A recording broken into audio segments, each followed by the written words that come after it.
Vamos prosseguir então com membresia saudável. Estamos fazendo um nivelamento aí nesse tema de membresia saudável com aquele apanhado de doutrinas básicas da nossa fé, pilares daquilo que cremos. Na última aula, nosso último encontro, falamos sobre o Evangelho, com um conceito, e queria que os irmãos lessem a uma só voz o conceito da última aula sobre o Evangelho.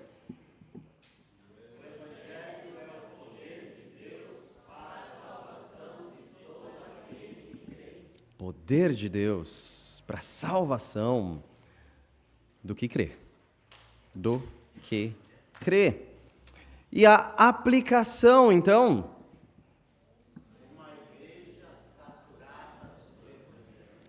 Como não querer o poder de Deus? Como não querer a salvação de Deus, aquele que crê? Nós queremos. Nós não apenas tivemos o poder, mas que desejamos sempre o poder da salvação sobre nós. Por isso, nos saturamos do Evangelho. Que nós mergulhemos no Evangelho. Nunca deixemos de ouvir, falar, mastigar, apreciar, compartilhar, cantar, orar, ler, ouvir do Evangelho. Ouçamos do Evangelho. Hoje, indo para o tópico 4 de 8 tópicos, hoje o tópico 4 começa com a parte A, graça. Então, graça e discipulado é o tópico 4. E o primeiro tema que vamos tratar é graça. O conceito inicial, então, é nada sem a graça. Tudo pela graça.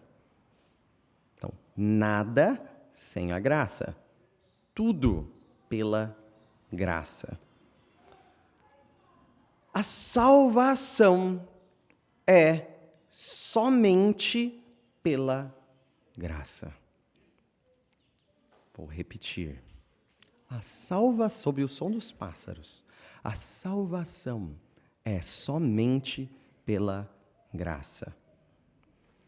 Nesse sentido, não existe nada que a graça careça. Não existe nada complementar à graça. A graça de Deus não é só necessária, como é a única causa eficaz da salvação. Então, a graça de Deus é necessária para a salvação, mas também, com segurança, podemos dizer que ela é a única causa eficaz da salvação. Como assim causa eficaz? Aquilo que leva a efeito. Então, aquilo que efetivamente causa a salvação. Então, eficaz, que consegue atingir o seu propósito. Que consegue, a causa eficaz é a causa que atinge esse propósito. A única causa eficaz, a única coisa que consegue salvar, que se propõe a salvar e salva, é a graça. É a graça. Então, precisamos manter essa ideia. Nada sem a graça, tudo pela graça, ou seja, a salvação é somente, sola gratia, né? Somente pela graça, e ela não é só necessária, mas também única causa eficaz da nossa salvação. Vamos lembrar disso lendo Efésios 2, 8 a 10. Efésios 2, 8 a 10, que diz: porque pela graça sois salvos. Está até no slide, não precisa nem... Aí. Porque pela graça sois salvos, mediante a fé. Isto não vem de vós, é dom de Deus, não de obras, para que ninguém se glorie. Pois somos feitura dele, criados em Cristo Jesus para as boas obras, as quais Deus de antemão preparou para que andássemos nelas. Pela graça somos salvos. É através da graça. E a graça define um meio que não foge da graça. Mediante o quê? A fé. Então, a fé é utilizada pela graça aqui. A fé está na graça. Isso não vem de vós. A fé não vem de nós. O autor da fé quem é? Cristo, o autor da fé. É um dom de Deus. É um dom de Deus. Gratuito. Dom, dádiva, presente. Você não compra. Você não paga. Você não dá uma contraparte justa. É dom. É graça. Não de obras para que ninguém se glorie. Olha, eu fiz acontecer a minha salvação. Olha como eu sou bom. Já vamos voltar para aquele questionamento. Uma pessoa que está passando agora aí pela rua, ela não crê, ela não tem fé, ela não tem Cristo. E ela caminha para onde? Como consumação? Inferno. Para a morte. Você crê, você está em Cristo. A grande pergunta é, olhando para obras, você é melhor que ela? Você mereceu mais? Você é mais digno? Você é um ser superior a ela? Não. Então alguém pode falar, como os fariseus, eu não sou igual a esses pecadores. Alguém aqui pode falar assim, graças a mim, porque eu sou mais evoluído, eu pensei melhor, eu respondi positivamente, eu mudei a minha vida. Eu ia falar uma coisa, mas ia infringir os direitos autorais de outra grande igreja seita. Eu sou a... Não. Nós somos salvos pela graça, sem obra nenhuma nossa a pagar isso, como compra, para que ninguém se glorie, para que ninguém fale de si em glória, mas fale de Deus em glória. Nós somos feitos por Ele, e nós somos feitos nessa graça, para as boas obras. E falaremos disso. Então, nesse sentido, salvação não é cooperação. Salvação não é cooperação entre graça e boas obras. Então, diferente do que muitos pensam, a salvação não é uma cooperação entre a graça de Deus e as boas obras da pessoa. Aquele 99% de Deus, 1% do homem.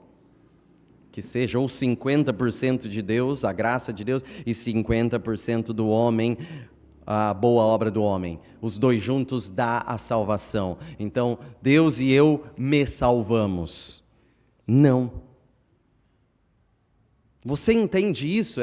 Precisa mastigar isso com muita clareza.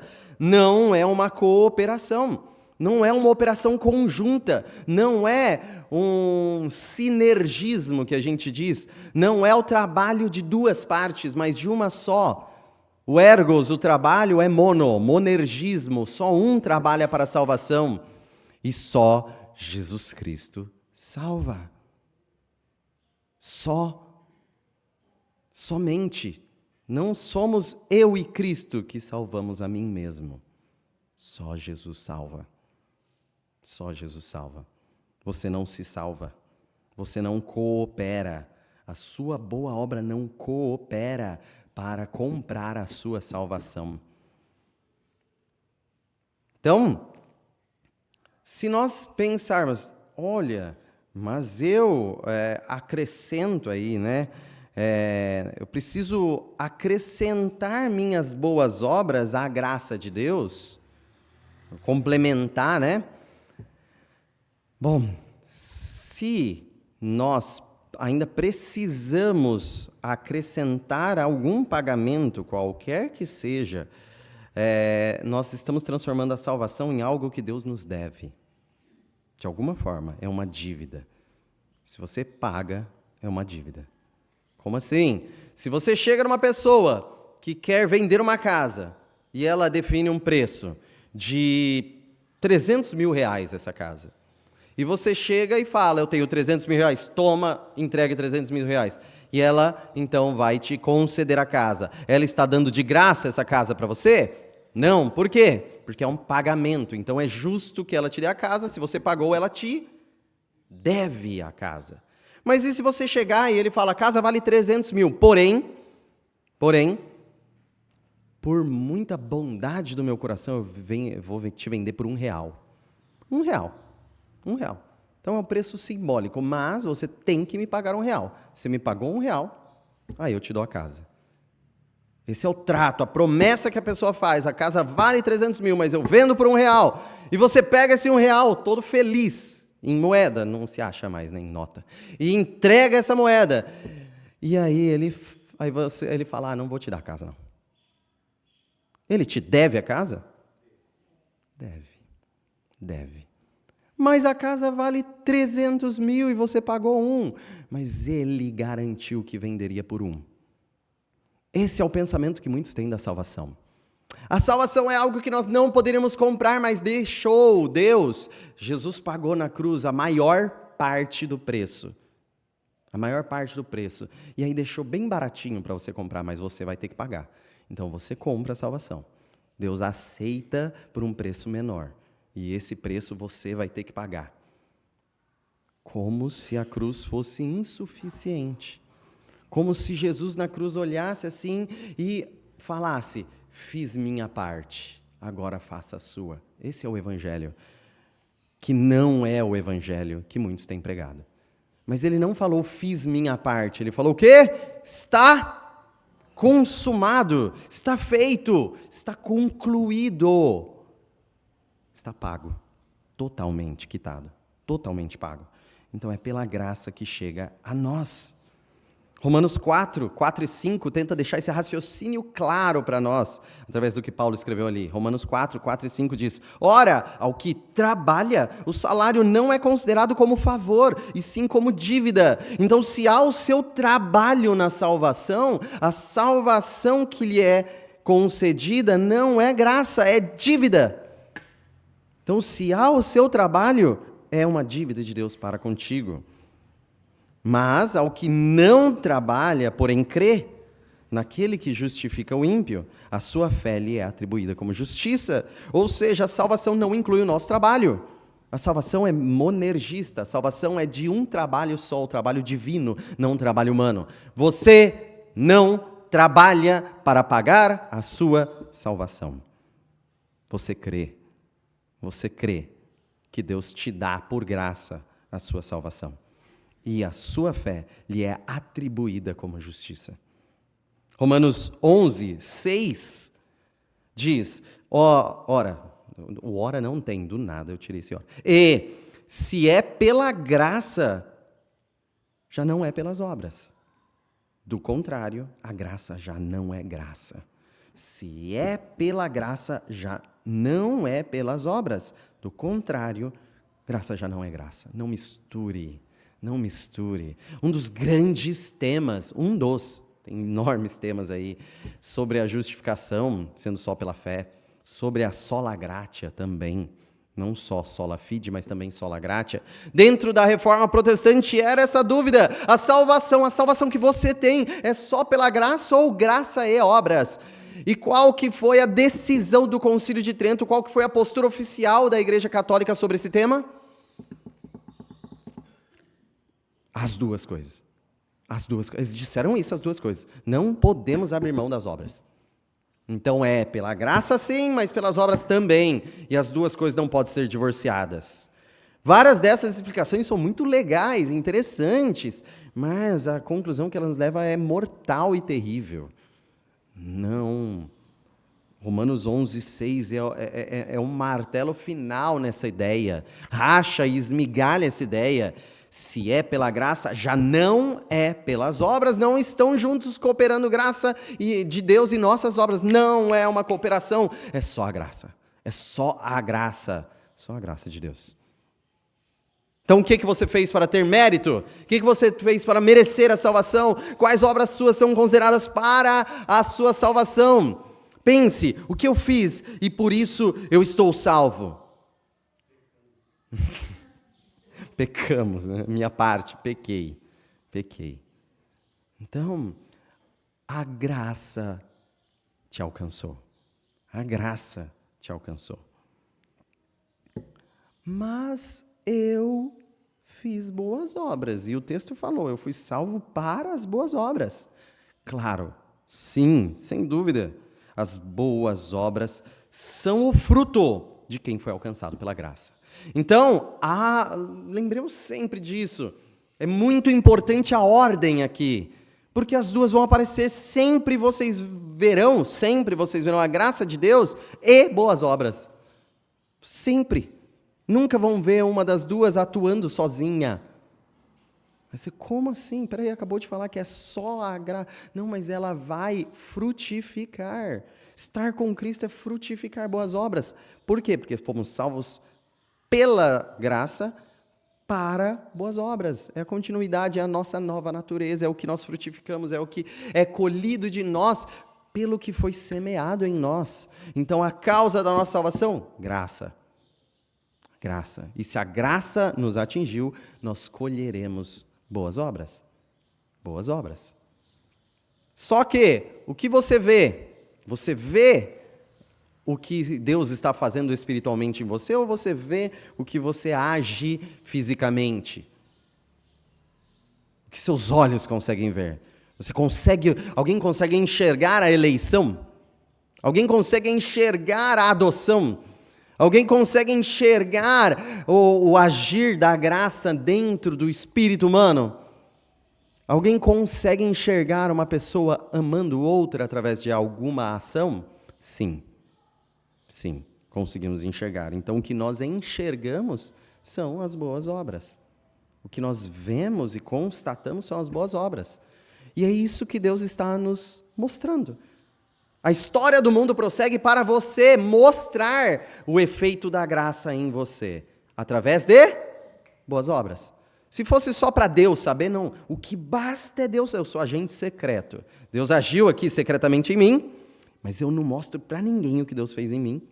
Vivo como um cristão agente secreto, não faço boas obras, mas Deus sabe. Mas Deus sabe. Não é esse o propósito da existência do mundo. Não é esse o propósito. O propósito é você evidenciar e testemunhar para a criação o que Deus fez em você. A tal ponto que quando a rede for puxada, ele vai separar peixe bom e peixe ruim.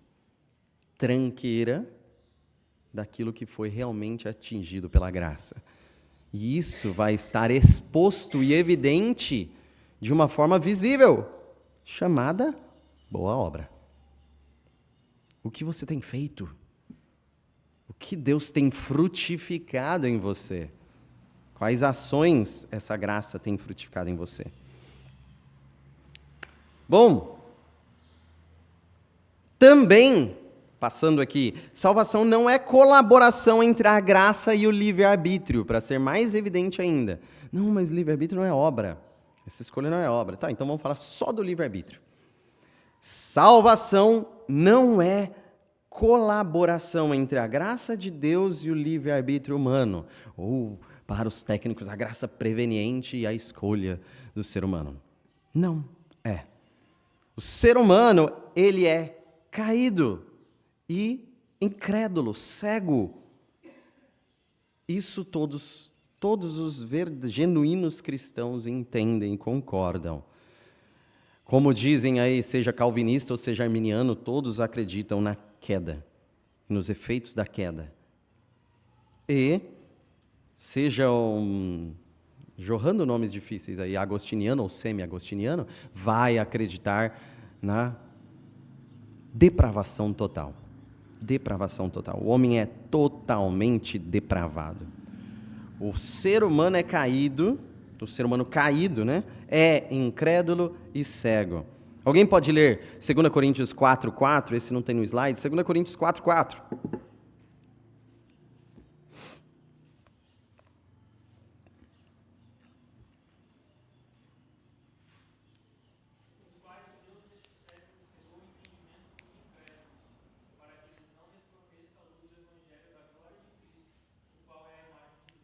Então, a luz do Evangelho não os resplandece. Por quê? Porque foram cegados pelo Deus deste século. Cegados pelo Deus deste século. Apesar da apresentação do Evangelho, eles estão cegos para o Evangelho. Isso é totalmente contraditório à graça preveniente. Isso é totalmente contraditório a dizer que, mediante a exposição da palavra, aí brilha a luz do Evangelho e a pessoa pode, pela sua capacidade de nascimento, de escolha, de livre-arbítrio, escolher viver ou morrer. Viver ou morrer. Então, não é resplandecida a luz do Evangelho àquele que está cego. Àquele que está cego. Precisa ver. Primeiro precisa ver. Primeiro precisa a capacidade de enxergar. Incapaz também de agradar a Deus. Romanos 8, 5 a 8. Alguém pode ler Romanos 8, 5 a 8?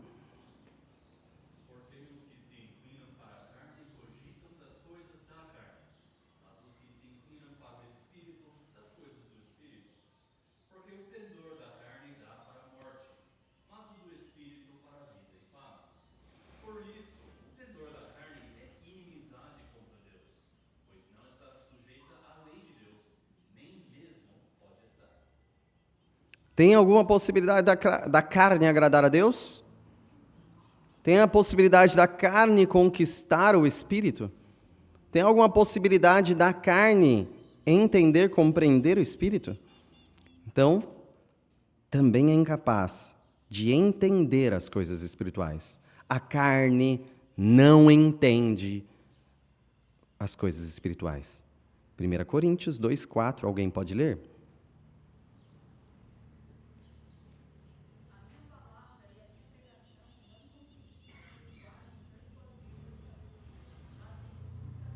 Eu falei 4? Parabéns. 1 Coríntios 2,14. Perdão.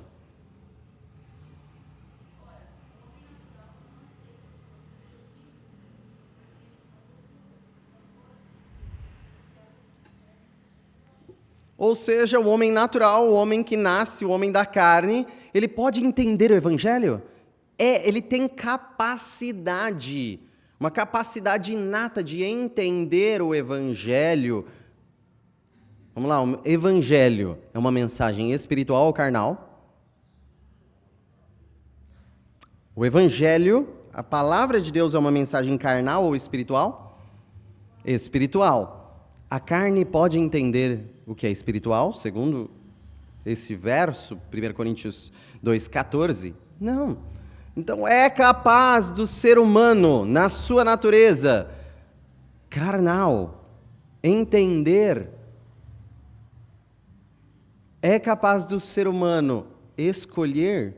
É capaz de, pelo seu livre-arbítrio, ele crer e se converter? Não, porque é loucura para ele. E qual que é a resposta sobre isso que Jesus dá a Nicodemos? Necessário nascer de novo. O que é nascido da carne é carne, o que é nascido do Espírito é Espírito. Então, qual é o primeiro passo? Necessário nascer de novo. Necessário nascer da água e do Espírito. E a partir de que nasceu do Espírito, regenerado, ele ouvirá e terá ouvidos para ouvir. E esses ouvidos para ouvir, que a regeneração é pela graça, frutificarão arrependimento e fé. Então, arrependimento e fé não são capacidades inatas do ser humano, mas dons concedidos por Deus. Arrependimento e fé. Ambos são dons de Deus. Seja aí Efésios 2,8, seja Atos 11,8. Regenerados, então. Quem são estes que, atingidos pelo dom do Espírito Santo, de regenerar, de nascer de novo do Espírito, eles são o que a partir daí? Primeiro, responsáveis. Responsáveis, precisamos frisar. Então, regenerados são responsáveis por desenvolver e crescer. Você tem responsabilidades. Filipenses 2,12, alguém pode ler? Assim, pois, amados meus, no sempre obedeçais, não só na minha presença,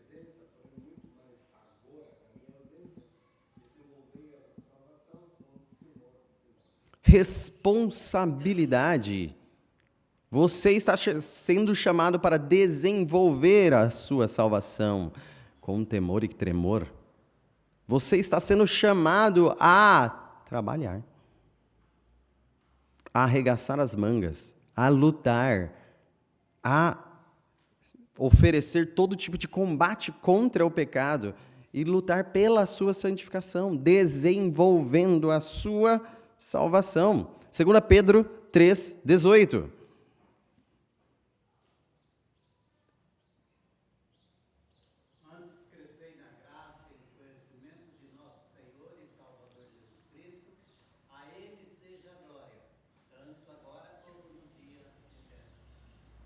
Crescei. Vocês precisam crescer na graça e no conhecimento. Você precisa lutar para ler a Bíblia. Você precisa lutar para orar constantemente. Você precisa lutar para estar com os irmãos. Você precisa utilizar os meios que Deus definiu, lutando para crescer na graça e no conhecimento. Não é inerte, mas é lotado de boas obras. Você tem responsabilidade. Cabe a você. Faça, lute, haja, levante, pratique. Os regenerados ainda são alertados sobre a indolência e a apostasia. Hebreus 3,12. Alguém pode ler Hebreus 3,12?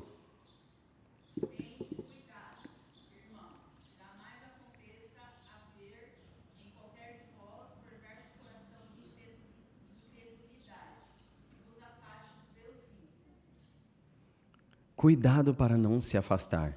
Cuidado para não ter um coração incrédulo.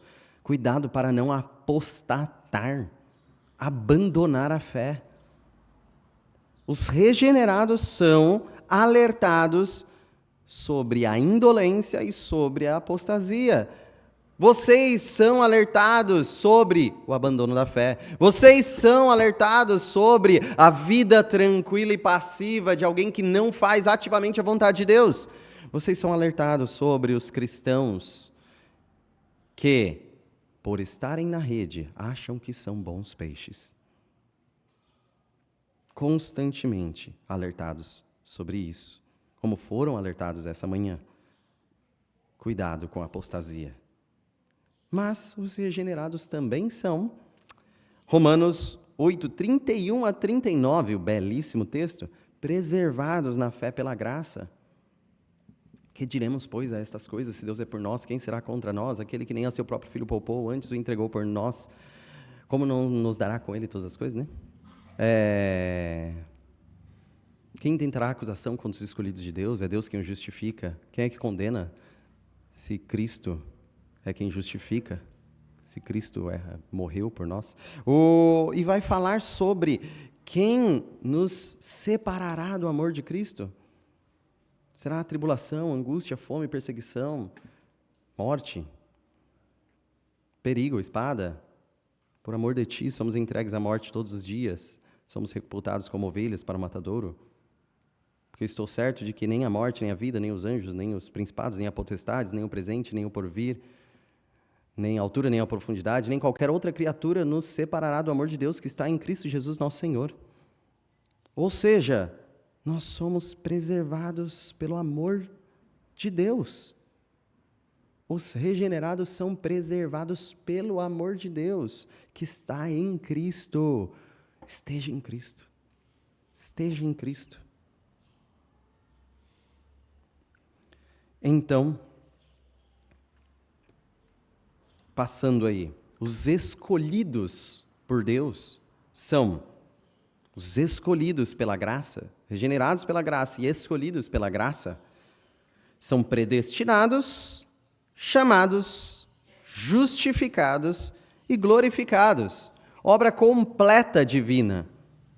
Por isso, esse é o texto que leva a como não nos dará todas as coisas. Ou seja, ele está falando completamente. Se ele deu filho, como ele não dará o chamado, a predestinação, a justificação, a glorificação, se ele deu filho? Ele nos dá no filho tudo que carecemos. Nada pode nos separar do amor e da mão de Cristo. Nada pode. Então, nós somos salvos pela graça do começo ao fim.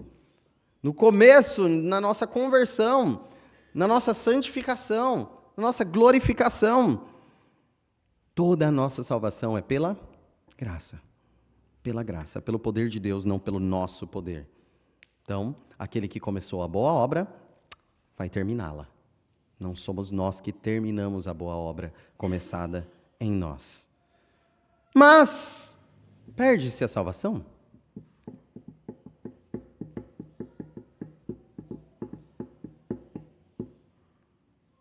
Perde-se a salvação? É possível apostatar? Apostatar é perder a salvação?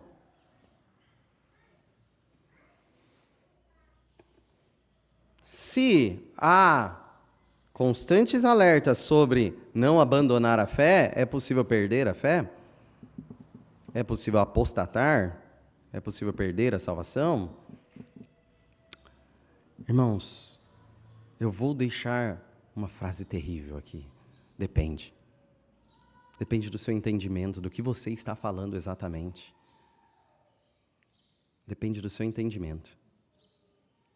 O verdadeiro salvo nunca perderá a salvação. Quem enxerga o verdadeiro salvo? Deus. Então, do ponto de vista divino, do ponto de vista bíblico, ou seja, da revelação que Deus nos deu, nunca perde a salvação. Mas o próprio Deus entende que nós enxergamos com os nossos olhos quem está na rede visível da igreja. E dentro da limitação dos nossos olhos, sim, muitos perdem a salvação. Entenderam? Não. Aspectos da salvação que andam juntos. Vamos recapitular. Então nós temos aspectos invisíveis e aspectos visíveis, certo? Da salvação? Sim ou não? Qual? Por exemplo, a adoção de Deus. É visível? Não. A regeneração do seu interior é visível?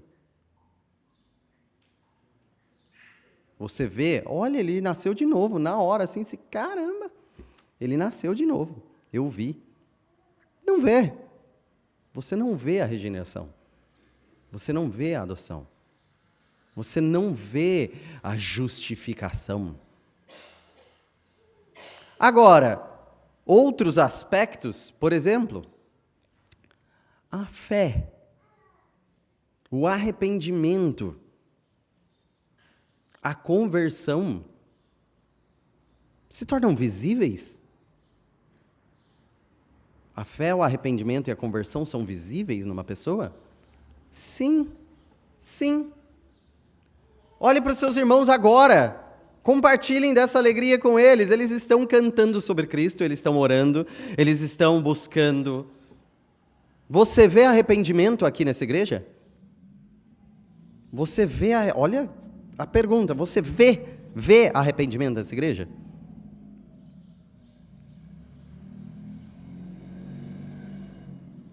Estão todos em dúvida. E respostas variadas. Você vê o arrependimento nessa igreja? Vê irmãos arrependidos? Sim. Já temos um sim convicto. Você vê arrependimento? Eu já vi. Já vi arrependimento. Você vê irmãos agindo pela fé? Você vê irmãos convertendo-se de seus pecados? São aspectos que se tornam visíveis nas obras, nos feitos, nas ações dos irmãos? Sim, vemos. E isso, perdoando uns aos outros. Agora, isso é mostrar a sua fé. É o que Tiago diz, olha, se sua fé é abstrata, ela é morta. Ela tem que ser vista através das suas obras, e as obras nós vemos. Sim. Porém, você já viu alguém que pareceu arrependido, com fé e convertido, e foi-se embora? Sim. Esse é o apóstata. Esse é o que abandonou a fé. E você podia garantir, ele está salvo, e ele falavam juntos, está salvo, e agora você fala, ele perdeu. É nesse sentido. Então, por isso que está entre aspas ali, perder a salvação. Perder é aquele que nunca ganhou. Por isso que nós podemos falar seguramente, não se perde a salvação dada por Deus. Mas, segundo os nossos olhos, se nós julgamos alguém ser salvo e depois ele abandonou finalmente a fé como um apóstata, você fala, ele perdeu. Nesse sentido, é cabível numa conversa você parar de falar, não se perde. Entenda o que ele está querendo dizer. A pessoa abandonou a fé. A Bíblia trata de apostasia. A Bíblia cita apostasia, abandono da fé. Abandono da fé. É algo que a Bíblia trata sobre a nossa visão. Mas nós sabemos no raio-x da alma que essa pessoa nunca foi salva. Então, nesse sentido, a Bíblia revela, ninguém perde a salvação. Ninguém. Porque se Deus salvou, nunca há de ser perdido. Mas a rede puxa um monte. E parece que está bom esse peixe. A gente está sentindo um cheiro meio podre no ar, mas parece que está bom esse peixe, né? Só que vai ser separado, porque Deus sabe. Deus sabe. Deus sabe. Entenderam essa questão da perda da salvação? É meio complicado. Por quê? Porque não perde a salvação. Pode falar com segurança. Não se perde a salvação. A salvação que Deus dá, ninguém perde. Mas a salvação que você pensa que alguém tem, essa ele pode perder, essa convicção. Ele pode se perder. Ele pode apostatar da fé temporária que ele confessa ter. É nesse sentido. Então, são incrédulos, sem fé verdadeira e sem salvação verdadeira. Eles perdem a ideia de que eles são salvos. Nós perdemos a ideia de que eles são salvos. Mas a verdadeira salvação não é possível perder. Porque é pela graça. A graça também é soberana. A graça é soberana. Olha que incrível. Deus não é obrigado a ser gracioso. Já pensou nisso? Deus não é obrigado. Quem aqui obriga a Deus a ser gracioso? Quem aqui fala assim, Deus, exerça a sua graça, agora eu estou mandando. Quem? Eu determino, Deus, a sua graça. Faça agora, eu estou mandando. Tem um monte de gente que fala isso, né? Mas Deus é gracioso demais, porque senão ia cair um raio na hora. Mas Deus é gracioso demais, né? Então, Deus não é obrigado a ser gracioso. Deus não é obrigado. Ou não seria graça, seria dever de Deus. Tudo que é obrigação não é graça, é dever. Então, Ele tem misericórdia de quem Ele quer e Ele endurece a quem Ele apraz.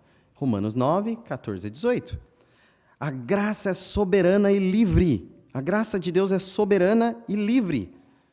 Se Deus entregasse todos aos seus pecados, Ele macularia a sua justiça?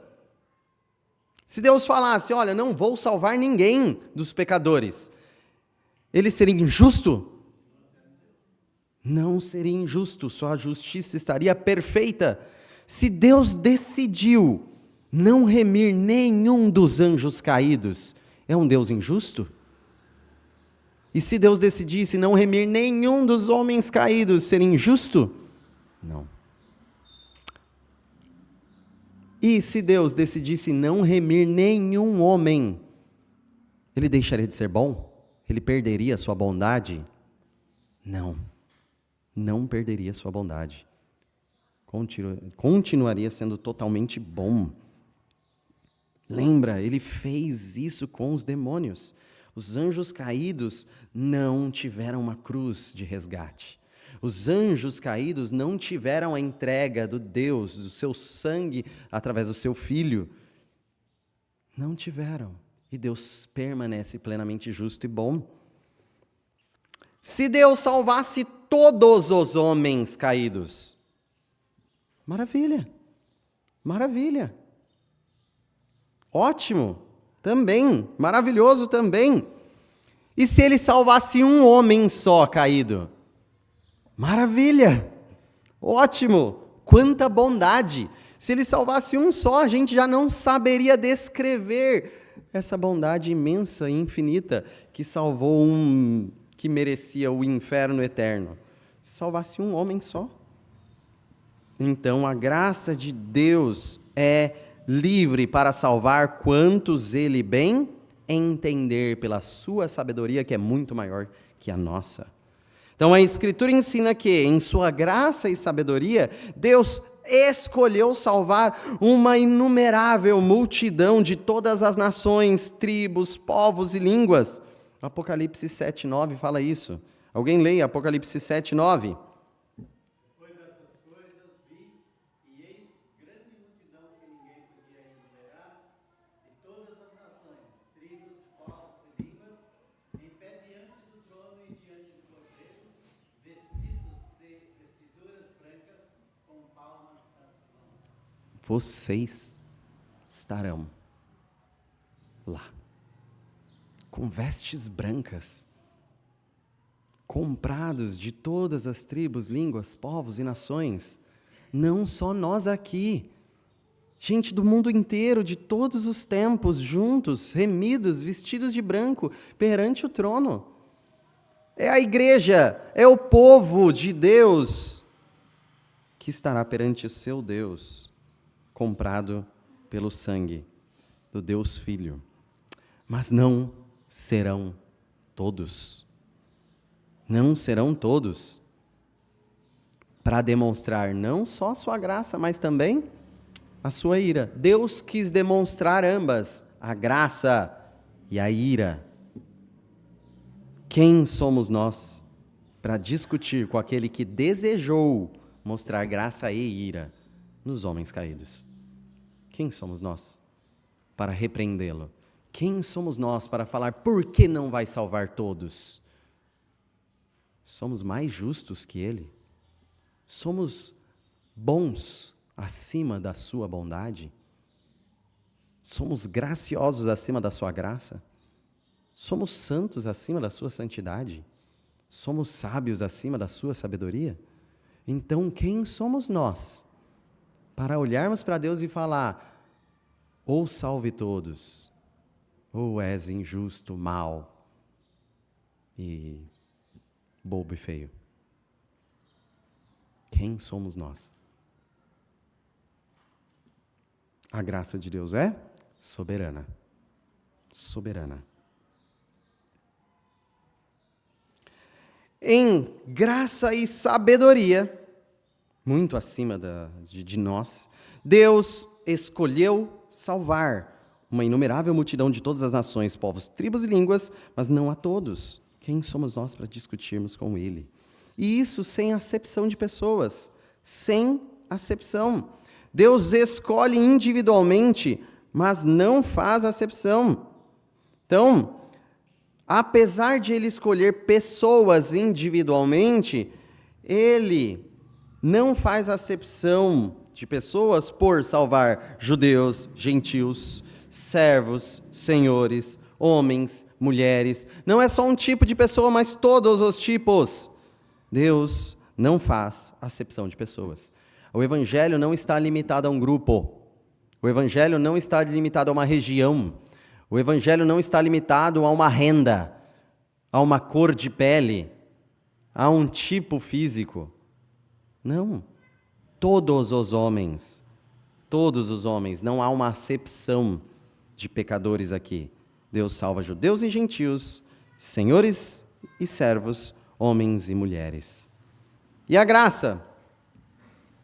Ele deseja e efetiva a salvação de todos os tipos de homem, como diz 1 Timóteo 2, de 1 a 7, não leremos, mas a oração é: vocês devem orar pelos reis também, e os homens de eminência. Por quê? Deus quer a salvação só do pobre? Não, todos os tipos de homem. Todos os tipos. Deus quer a salvação de homens grandiosos, homens simples, Todos são chamados, Deus não faz acepção. Deus salva até os piores pecadores, Deus salva até a mim. Olha isso, olha onde Deus chegou. Deus salva até a mim.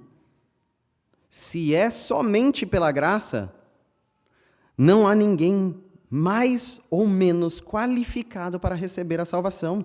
Há esperança para todo pecador que se arrepende. Se você pensa assim, olha, vou de novo falar com pecadores, pessoas que estão tão alheias de Cristo, tão alienadas de Deus, tão longe, tão depravadas, tão pecadoras, escolheram modos de vida tão terríveis, estão seguindo em pecados tão horríveis. A graça pode alcançar. A graça salva todo pecador que se arrepende. Há esperança para todo pecador que se arrepende. Então, este é o conforto que você deve levar e pregar o Evangelho. Qualquer um, sem acepção de pessoas, pode ser alvo da graça de Deus. A aplicação, então, uma igreja que transborda a graça. Uma igreja que transborda a graça. Vocês precisam transbordar a graça aqui. Como? A graça ensina a humildade. Se tudo é pela graça, ninguém pode se gloriar. Se tudo é pela graça, quem é melhor aqui nessa igreja? Vamos lá, uma escala. Pastores, diáconos, irmão de banco e... É isso? Ninguém. Ninguém. Somos iguais. Todos imerecedores. Todos imerecedores. Todos nós. A graça ensina a humildade. Ninguém pode se gloriar. Lembre-se, Deus resiste aos soberbos e dá graça aos humildes. Aquele que entende o seu lugar de humildade, de humilhação, de pó, de cinza, de joelhos, prostrado. Este é a quem Deus dá a graça. Então, nós temos aqui algumas marcas que devem ser nossas: a humildade, a mansidão, a misericórdia, a paz, comunicadas por Deus a nós, no seu reino, que se consuma em nós, e há de se consumar um dia, plenamente. E quando a graça não está enraizada na igreja? E quando a graça não criou raízes em nós aqui? Nós achamos que a igreja nos deve. Já pensaram nisso? Tem gente que acha que a igreja deve. Então, quando a graça não enraizou no coração dos irmãos, nós achamos que alguma pessoa da igreja, ou a igreja em si, ou os pastores, nos devem coisas. Então, nós alimentamos o que dentro de nós? Exigências, direitos, que se ninguém vem satisfazer esses direitos em nós, viram cobranças, murmurações, acusações de injustiça. Ou seja, a igreja tem que me visitar, a igreja tem que fazer isso, a igreja tem que fazer isso, a igreja tem que fazer isso. A graça não enraizou no seu coração. Nós assumimos aí um papel de vitimismo, e acabamos ficando como frustrados, ingratos dentro da igreja. Você já viu alguém assim? Você já foi assim? A igreja nos deve, o pastor nos deve, o diácono nos deve, a MCM me deve, os homens me devem, os jovens me devem. Eu entrei aqui, todos me devem, ninguém me paga até hoje. Vou ficar em casa esperando todo mundo me servir. A graça não enraizou nesse coração. Quando a graça for transbordante nesse coração, nós podemos aí sim entender que o bem é recebido como dádiva e que nós devemos então tomar a iniciativa por humildade de amar sacrificialmente, como Cristo fez por nós. Nós olhamos para Cristo e vemos aquele que não recebeu nada em troca e mesmo assim se ofereceu.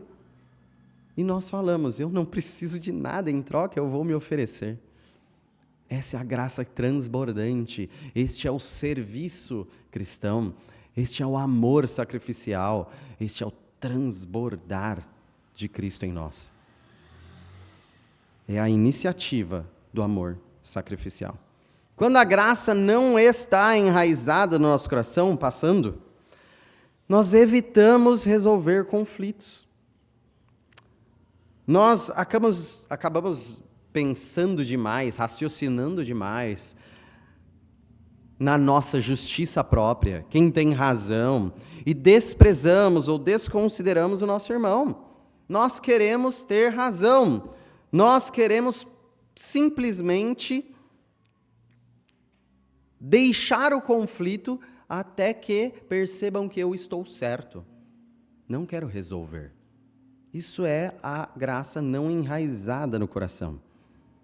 Porque quando a graça transborda no coração, com fortes raízes, você entende que a todo custo você vai evitar que um dos pequeninos se perca.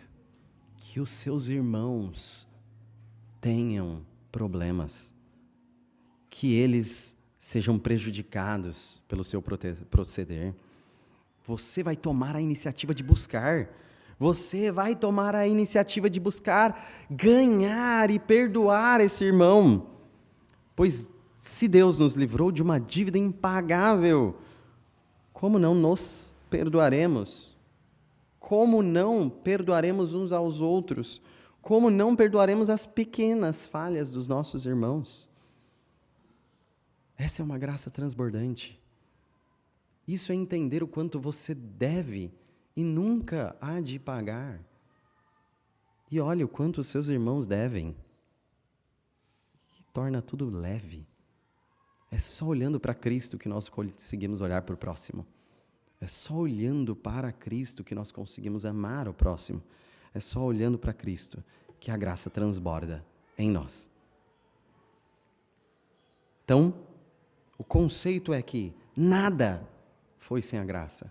Nada sem a graça, mas é tudo pela graça. E que nós precisamos transbordar essa graça. Então vamos ler a uma só voz o conceito?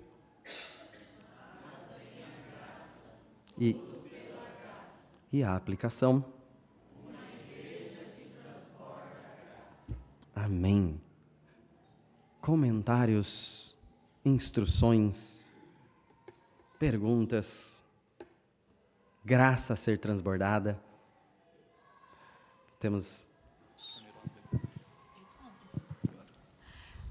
Eu só queria comentar sobre até a sua explicação em relação a Hebreus e as exortações que nós vemos em Hebreus. São várias exortações, é um livro de exortações a uma igreja que são considerados cristãos genuínos.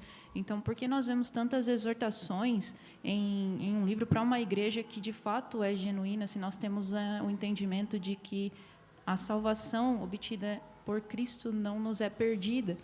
E eu aprendi de uma forma muito legal, e talvez ajude os irmãos a entender, com uma ilustração de que essas exortações não necessariamente implicam uma possibilidade de queda, mas, na verdade, é uma forma de preservação do Senhor daqueles que realmente são seus. Porque se você está caminhando em uma estrada e há um buraco ali na frente, você vai cair. Porém, se há uma placa antes dizendo a 500 metros há um buraco, a sua iniciativa é dar a volta, para que não caia naquele buraco. Então, as exortações são a placa de Deus aos seus filhos, dizendo, ali há um buraco. E é a forma dele preservar os seus que vão dar a volta e falar, realmente, eu não vou cair naquele buraco. Então, eles dão a volta. Então, essas exortações são muito importantes para todos nós, cristãos, porque ainda que não possamos perder a salvação, nós precisamos delas, nós precisamos dessas exortações. E ainda Hebreus fala que o Senhor, Ele disciplina os seus, como um pai disciplina os filhos, para que eles participem da glória, participem da perfeição.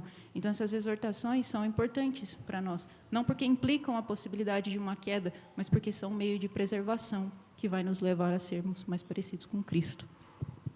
Entendermos, apesar de eu tornar mais difícil em vez de facilitar, já foi facilitado o máximo pela fala da Laura, mas que Deus determina os fins. E o fim é a preservação dos santos. Mas determina os meios, que são os alertas da Bíblia. Os alertas, os cuidados, as broncas, os puxões de orelhas, exortações. Os meios também são determinados. Não é de uma forma sem meios que Deus age. Deus age através dos meios, mas Ele determina fins e determina meios. Eu pensei até que a Laura ia falar o que eu estava que eu estava pensando em falar, mas também é em Hebreus. A segurança de salvação, o verdadeiro crente salvo por Deus, essa salvação não pode se perder. Aí Hebreus diz isso, porque seria necessário que Cristo morresse de novo, Hebreus 6:4, aquele texto tão polêmico, mas é um texto que agora fica bem fácil para a gente, né? Parece que uma coisa vai ajudando a outra. Seria necessário que Cristo morresse de novo para que então, nesse caso, se houvesse perda de salvação, não teria ninguém salvo, porque seria necessário Cristo vir e morrer de novo para nos salvar. Então, a gente já pode compreender nesse texto que não se perde salvação.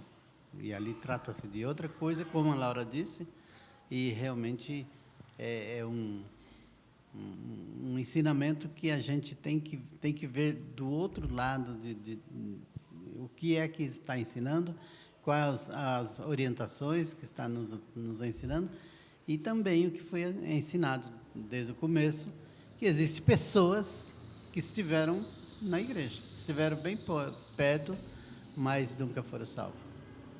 Então, que fique extremamente claro, o que se perde é a aparência. Mas a salvação verdadeira, a salvação que Deus opera, é impossível se perder. Caio? Só voltando um pouco na questão da escolha, a gente lê e entende que não é pelas obras e sim pela graça. Mas eu acho que aquela sua analogia do preço da casa, o mundo vem reduzindo tanto a um valor ínfimo para que isso passe mais despercebido, que eu acho que aquele R$1 é a escolha. E aí as pessoas acabam pensando na grandiosidade de, não é por obras, mas eu nem sempre fiz caridade, nem sempre agi de uma forma boa, mas eu escolhi a Cristo, e eu escolhi ir para a igreja. E aí essa obra acaba reduzida a essa pequeno R$1 que é a escolha, mas não, a gente precisa tomar cuidado com tudo que o mundo vem colocando, e até no meio evangélico, às vezes essa escolha passa despercebido como uma parte humana, um pequeno valor pago e colaborativo junto com a salvação. E aí a gente destacar realmente que nem essa escolha vem de nós, né? Tudo, do princípio ao fim, como foi dito, vem de Deus, e nós somos conduzidos por Cristo para a nossa própria salvação. Então, a salvação é somente pela graça, mas, inundados de graça, transbordamos boas obras.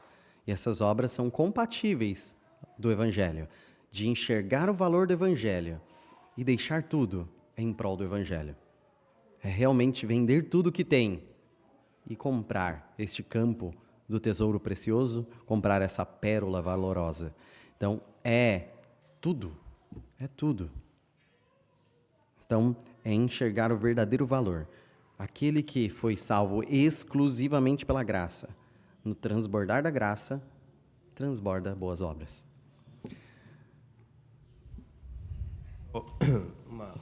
Algumas coisas. Bom, aquilo que foi conquistado por graça não pode ser perdido por obras. Esse é meu slogan, tá? A outra questão sobre a liberdade. O grande orgulho do ser humano é ser livre. Bater no peito e dizer, eu decidi, eu escolhi. E é interessante, né, se vamos para a visão agostiniana, né? O ser humano é livre, sem Cristo, né? É livre apenas para escolher o mal. Nunca livre para escolher o que é bom.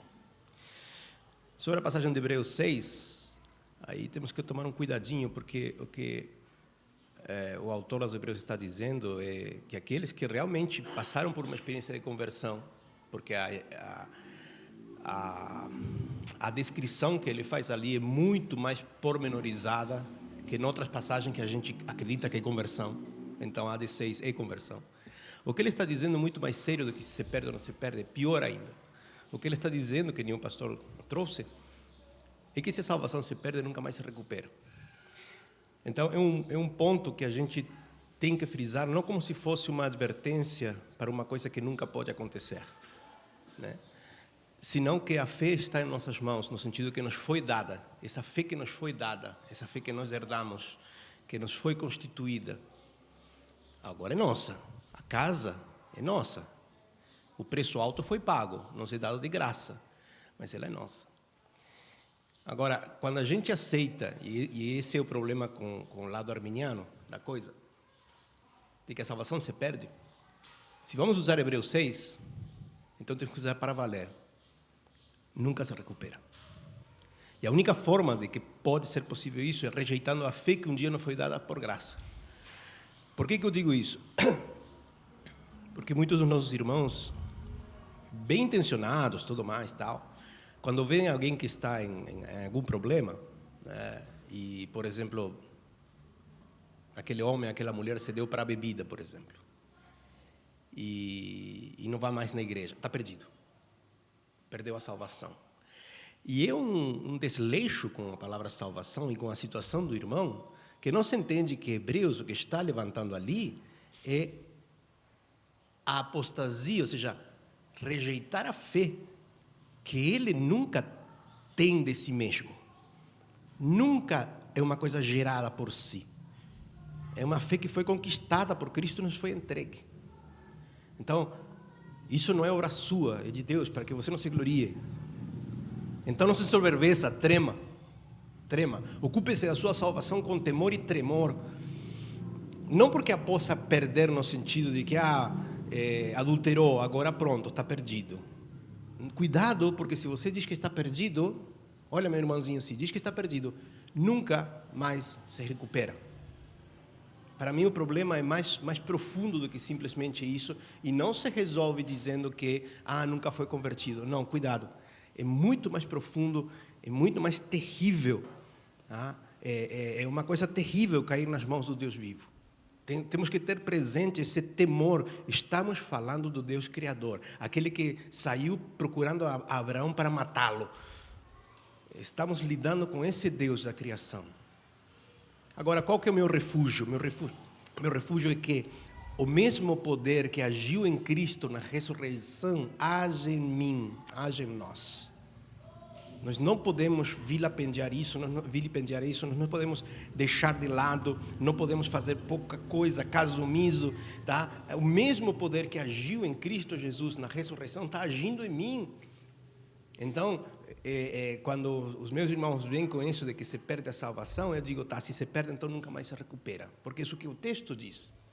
É impossível que aqueles que provaram do dom celestial, sejam restaurados. Seria necessário que Cristo morresse de novo. É impossível. E esse é o grande problema. Não é se se perde ou não. O problema é, nunca mais se recupera. E é aí onde entramos naquela questão de que deixar a Bíblia dizer o que a Bíblia quer dizer e não o que a gente acha que tem que dizer. Né? E eu vejo que na polarização existe esse problema. Não, se perde, mas pode recuperar. Não. Se você vai à Bíblia, não se recupera. Sim. Porque o sacrifício teria que ser feito de novo e o sacrifício foi perfeito. O sacrifício do Cristo foi perfeito. O sacrifício de Jesus foi perfeito. Não lhe falta nem lhe sobra nada. Tem tudo ali. E a fé é um dom de Deus. Quando você despreza o dom de Deus, o que lhe resta? Mais nada. Mais nada. Então, é muito importante, apesar do debate ser maravilhoso em Hebreus 6, mas o saldo que tem que ficar é, realmente, a salvação dada gratuitamente por Deus não pode ser perdida pela falta de pagamento nosso. Não tem como. Não tem como. Então, a salvação dada pela graça de Deus não pode ser perdida pelas nossas ações. Mas a graça de Deus que há em nós vai nos frutificar boas obras. Nós veremos boas obras. O que tem sido visto em você? Boas obras fundamentadas na graça de Deus, um esforço das suas próprias mãos por fazer parte de uma rede no qual você não tem sido um bom peixe. Estar aqui não é suficiente. Ir para a igreja não é suficiente. Mas ser realmente alguém que compreendeu, pela iluminação celeste, a graça é suficiente. A graça é suficiente. Vamos orar para encerrarmos? Glorioso Deus, nosso Pai, seja louvado o teu nome. Louvado o teu nome porque Cristo foi morto por nós. Cristo ressurgiu e jamais será morto novamente. Ele vive, ele reina para todo sempre e chama ao seu reino por graça. Nós fomos chamados por graça. E o nosso alicerce é sólido. É a graça tua, não as nossas obras. O nosso alicerce é que a nossa salvação foi gratuita. É este o chão firme em que tu nos puseste de pé. Ó Deus, que nós louvemos a ti pela graça, com corações transbordantes de graça. Que nós nos ajoelhemos para lavar os pés uns dos outros, por entendermos a sua graça. Que nós sirvamos uns aos outros, busquemos, perdoemos, evitemos conflitos por sua graça. Que nós falemos do evangelho para qualquer pecador, pois sabemos que é pela graça e que ninguém merece, nós não merecemos. Ó Deus, que a tua graça inunde essa igreja e seja a mensagem do teu evangelho. Chamemos todos à fé pela graça, em nome de Jesus. Amém. A aula está encerrada.